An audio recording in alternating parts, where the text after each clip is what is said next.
Hello everyone, Michael Furlonger here, author of God the Master of Sin and Satan the Beautiful, and founder of ChristianWritersBookstore.com. I'm working on a new project where I get to sit down to talk with Christian authors and bloggers and YouTubers, see what they're working on, see how God is using them for the kingdom's sake.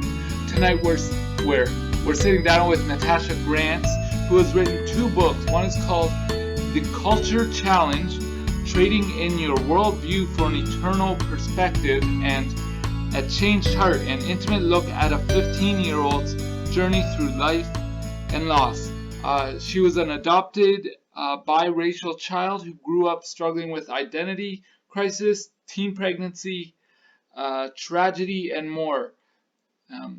She has come through with a desire to share of God's hope and wisdom with a lost and hurting world. Before we get started, let's just say hello to our guest. How are you today? Good. How are you? I'm good, thank you. So I guess the first question is, can you share a bit on your testimony and your church upbringing, if you had one?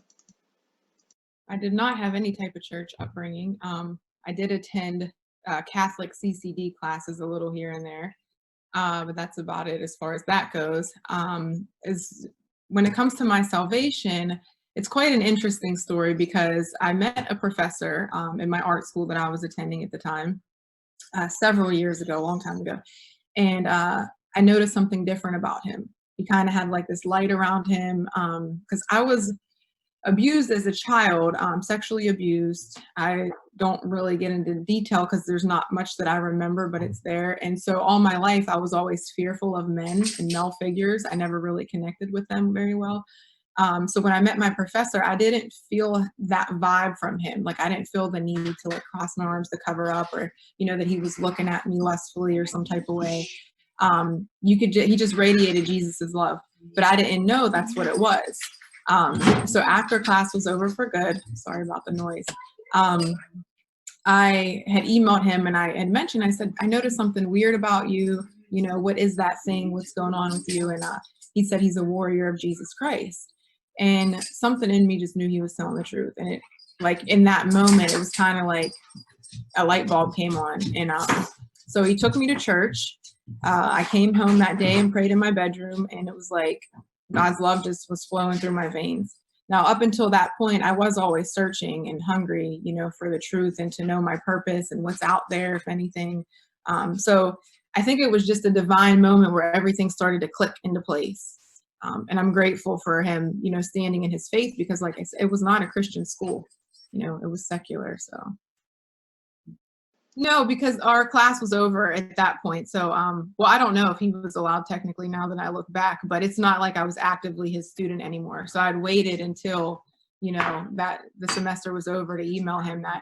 Now I had a friend that was sitting right next to me in that class, and I told her, I said, there's something weird about him. What is that? And she goes, oh, he's a Christian. And I'm like, he's not into all that. And, I said my little swear words and stuff because it was before Christ.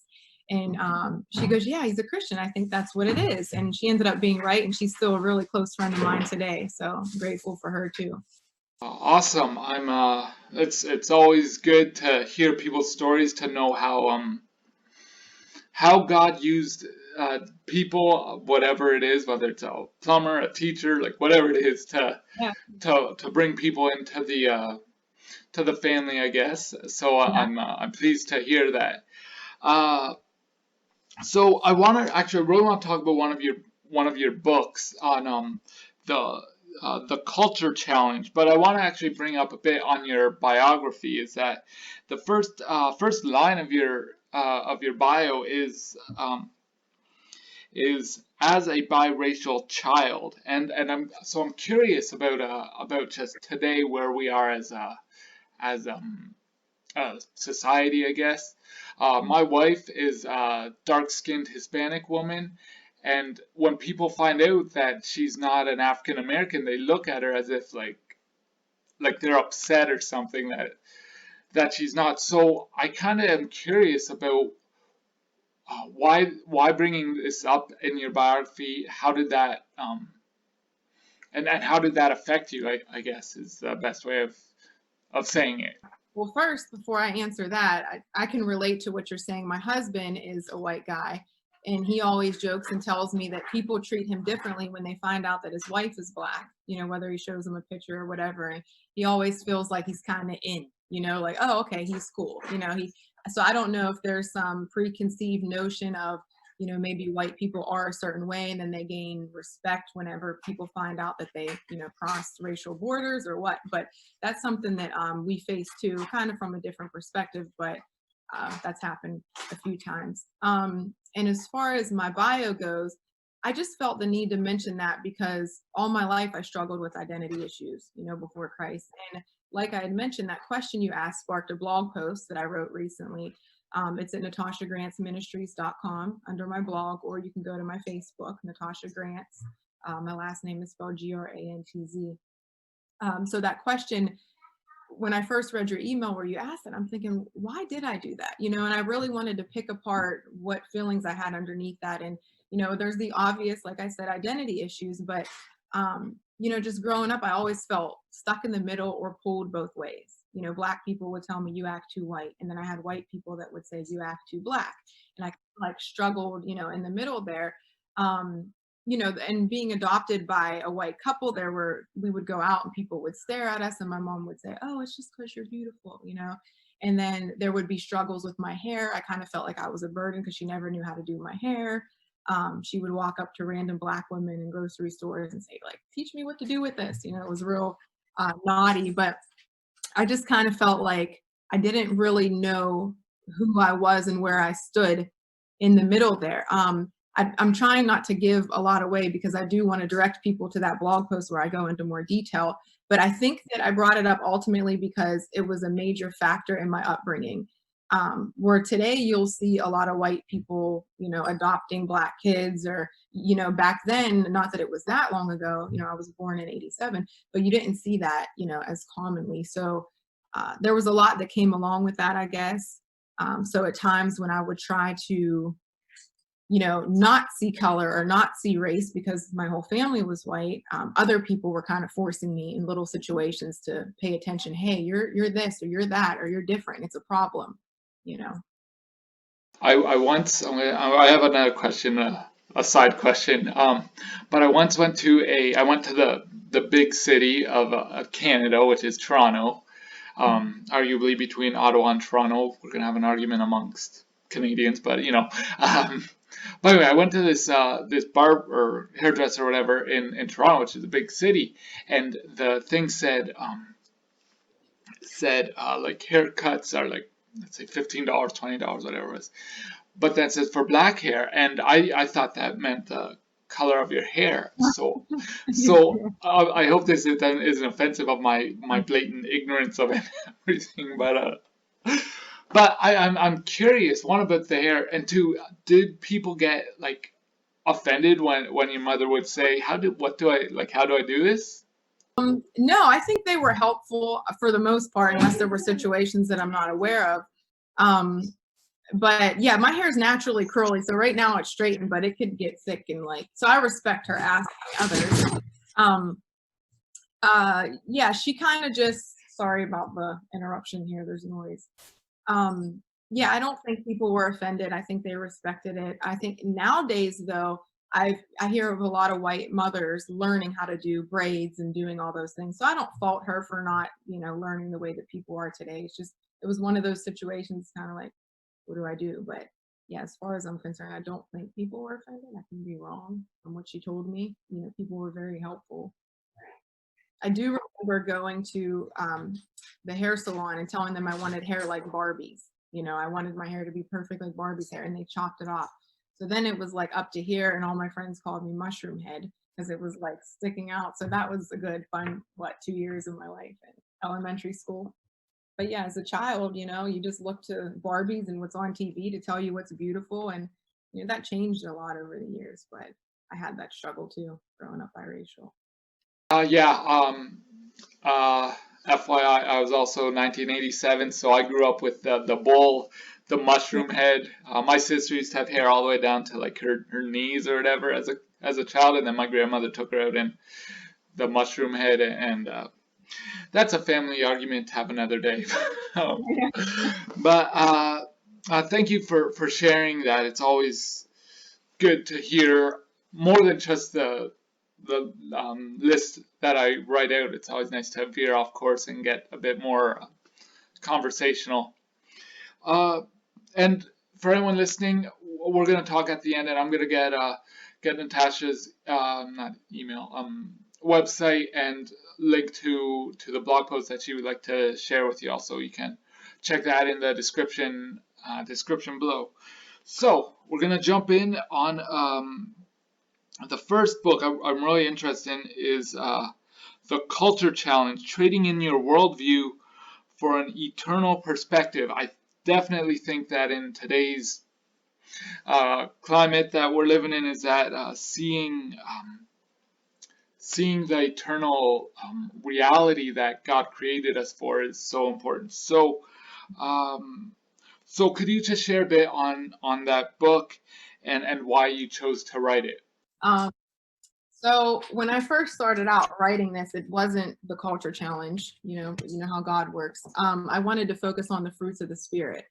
And he just kept bringing my heart back to this idea of using the word culture as an acronym and using each chapter for, a different aspect of our culture, using each letter. So I did comfort, unity, LGBT, technology, universalism, respect, and evangelism.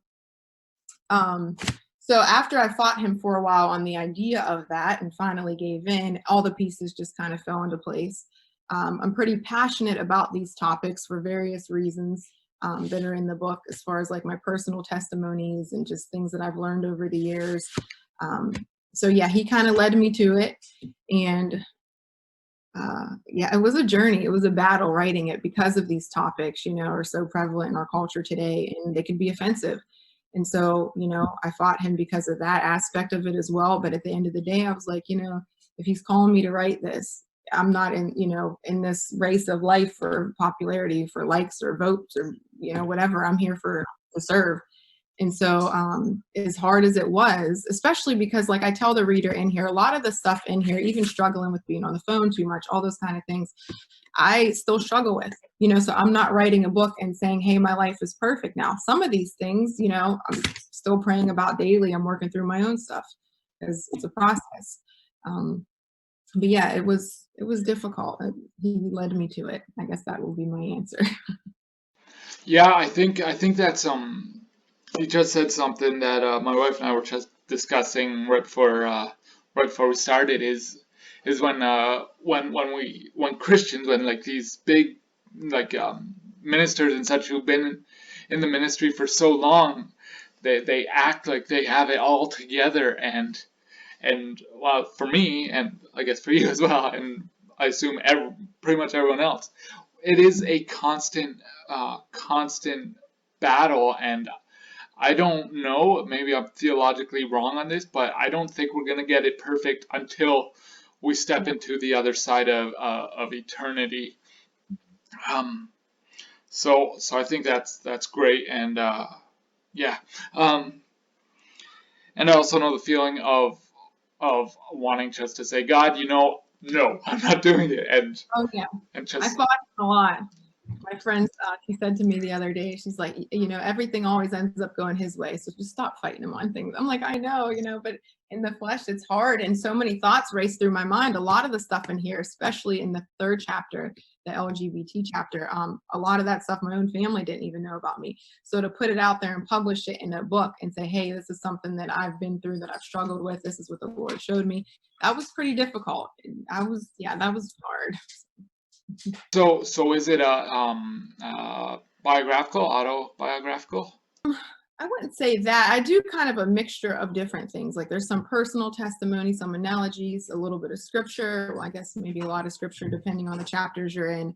Um, and like evangelism, for example, some evangelizing, but it's more so, I've had people tell me this is great for a new believer and for a seasoned believer and, everyone kind of in between, but my heart really is for non-believers. I know that it could strengthen and encourage believers, and I've been told that it has in many ways that I didn't expect.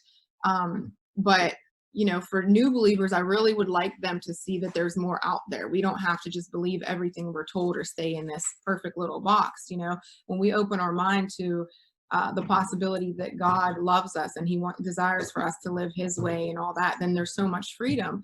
But I think God gave me the gift of writing so I can convey that message. So I could explain these things, but explain them in love, because a lot of people have encountered churches that have hurt them or Christians that have hurt them. And so they're completely turned off, but so my prayer is that God would use this as a tool to speak to their hearts and say, hey, like there's love underneath all of this. He's not some, guy sitting up in the clouds dictating us and wanting to control us like robots. There's real freedom here.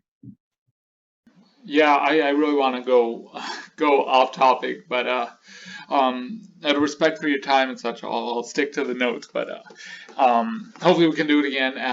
Anybody listening, be sure to get a copy of the book, and that'd be great. Anyway, now you also wrote another book. Your first book actually is called A Changed Heart. So can you share a bit on that book and kind of your main audience? I would say my main audience would be women, maybe even young women. I wrote most of that book when I was only 15 years old, while I was pregnant with my oldest son. His father was shot and killed during my 5th month of pregnancy. And so that's when I began writing. At that time, I didn't know it was a gift of mine. I just knew that it was therapeutic for me. So it's what I turned to. And I would sit down if I was having a bad day and I would write the letter to my son's late father. And it was difficult because I was bearing everything, whether it was a good day or a bad day, or, I was being judged by my own family and friends for being pregnant at a young age. Whatever emotions or feelings that I was going through at that time, I just put into the letter. And then I found the letter in 2015. Yeah, I believe it was 2015. And I just felt like the Lord was leading me to publish it. And I fought him on that too, because it was very personal, very, very personal. And so I published it, but at the end I also added, how Christ changed my life since then and what that looks like now. So it's a fairly small book. Everyone that, read it and told me that they read it in like a day or two. And I think that it gained some traction locally because people remember that tragedy and, what that was like for me, and just the whole trauma of the situation, I guess. I'm very sorry for your loss. That's I'm just very sorry for that. The last question that I want to ask is, so on your website you advertise that you are a speaker and an artist. Can you share a bit on what you speak about, what you your form of art is? I don't do speaking often. I've done like those things I mentioned to you before, minor stuff here and there. It's kind of a variety of different things, I guess, or I'll say a wide range. Like my first speaking experience was it was a meeting for CEOs unrelated to Christianity kind of ordeal, but the guy running it was a Christian and he thought that it would encourage and inspire, the men that I guess were working under him. I've done like little coffee house stuff, so pretty basic. And what I speak on depends on just however I feel led, or if they want me to speak about something specific, whether the book or maybe cultural topics. I have a book signing coming up this month, so I'll be speaking there. And then as far as my art goes, as I mentioned, I went to an art school. I went for interior design, ended up writing, which is fine. But I've done cake decorating in the past, painting wine glasses. Sometimes I'll just draw. Recently we painted canvases, with the kids. So it's just minor stuff. I'm not a professional artist or anything. It's just my way, besides writing, of releasing, I guess having that outlet. It's important to me, decreases stress. That's nice. I never wanted to do a signing because I have such chicken scratch signature that anyway. So congratulations on getting that outreach. Sorry? I didn't plan on doing one this time. My friend decided, and she's like, I'll do everything and throw it for you. And not just because COVID, but just, I did one for the first book and loved it. It turned out well. But, like I mentioned, the battle was so intense with this book. And even now it still is, that I just kind of wanted to write it as an offering to the Lord, sacrifice, put it on the table and walk away. But I also came to a point where I had to realize if he wants to use it in other ways, it's meant to bless people. That's who I wrote it for, is people, for him and for others. So, I need to allow that to happen, I guess. So you've mentioned COVID a couple times, and I can't help but notice that on the left, right by your shoulder there, looks like Where's Waldo has a mask on. Oops, you can see him.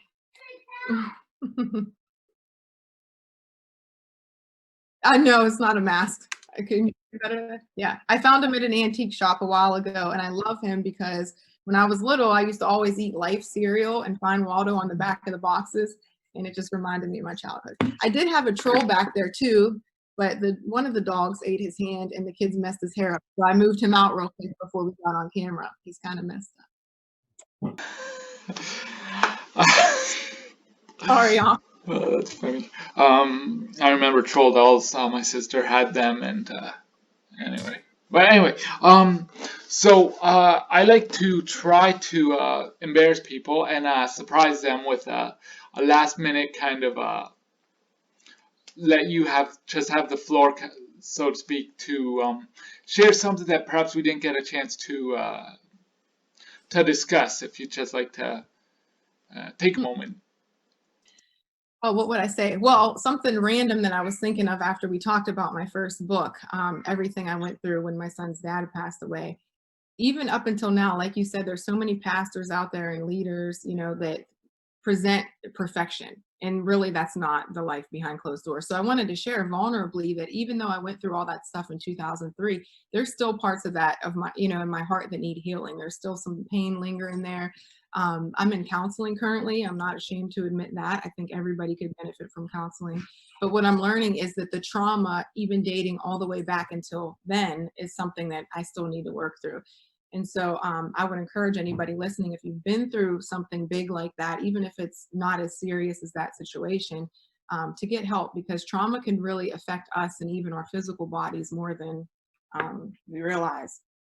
So I just want to make sure, I'm being vulnerable and encouraging people not to, I guess, present yourself in that way. Sorry, go ahead. You gonna say something? Okay, now, and I got that out of the way. It was a thought I had. I'm like, dang, I should have mentioned that. I think trauma is really important to heal from and begin that process. So something general. Well, maybe I can pull something out of here if that's okay, because I don't know what to share. And yet there's so much. I mean, my blood, sweat, and tears went into this thing. And how about you choose one of the letters and I'll read an excerpt from one of the topics. All right, let's go with the second U in culture. Okay, the second U. So that's universalism, which means there's only one way to God, and I believe our world thinks there's a million ways to Him right now. But that's not what Scripture says. Let's see. All right, universalism. Now I feel like I need to find something good.